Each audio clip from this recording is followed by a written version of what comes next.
Hello, it's Mrs. Raspberry again.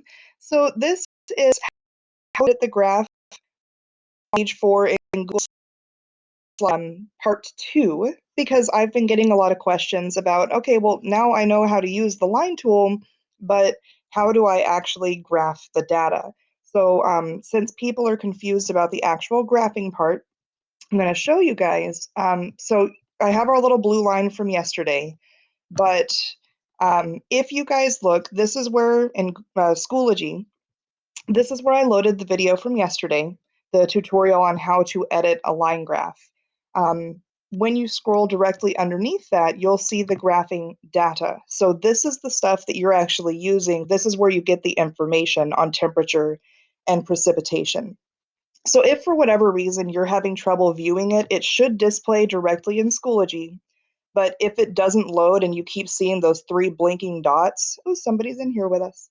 Um, you guys can click File and make a copy to copy it directly into your own Google Drive, or you can download it as an image or other type of file and save it to your computer. So if you need to make your own copy, that's an option. I can see it right here. So in this case, I'm just going to view it in Schoology and use my data that way. So I can see January, February, March, April for tundra, which is the line we were drawing yesterday because it's blue. I can see that it's 0 millimeters, sorry guys, of precipitation for those 4 months, which means I can get my line, I can start it at January because that's our first month, and then I can change the angle of it by clicking this dot right here, and I'm just going to make it follow that 0 line all the way to April because there was no precipitation until the month of March. Nope, May. Hey guys. So May is when we get our first bit of precipitation. It goes up to 10 millimeters. So what I can actually do to keep myself from having to change the thickness and change the line back to blue every time I draw a new line, I'm going to select this line, Control C. So hold down the controls button, press C, hold down the control button, press V, and that's a shortcut on how to copy and paste the line. So I'm going to connect this line to my previous line, and then I'm just going to grab that dot to change the angle. There were 10 millimeters in May, that other M month. Tripping over my words today. Well, what's different from any other day, though? So now I can go back. Okay, so it goes up to 30 millimeters in June. So I can Control C, Control V. Oh, I copied the old line.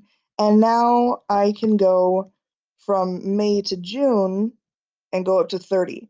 So all we're really doing, we're looking at the numbers right here. The line that says that it's 30 millimeters, we just trace that over and make sure that we're lining it up with the month that we're looking at.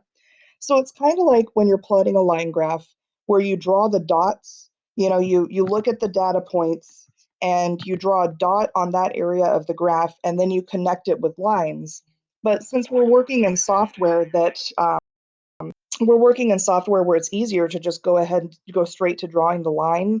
So that's what we're doing. We're just going straight to drawing the lines and making sure that they line up with the correct area of the graph. So I hope that helps you guys. Each day, you only have to graph the data for the biomes that we're working on that day. So yesterday was tundra and taiga, and then today we'll be doing the forest and the savanna and actually the grassland. So it'll be 3 today. So I hope that helps. Remember, you have the precipitation here, you have the temperature here, we have a different slide for each one, and we're just going through and making sure that we line it up correctly. So keep up the great work.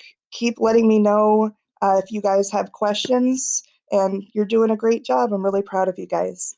So talk to you again soon.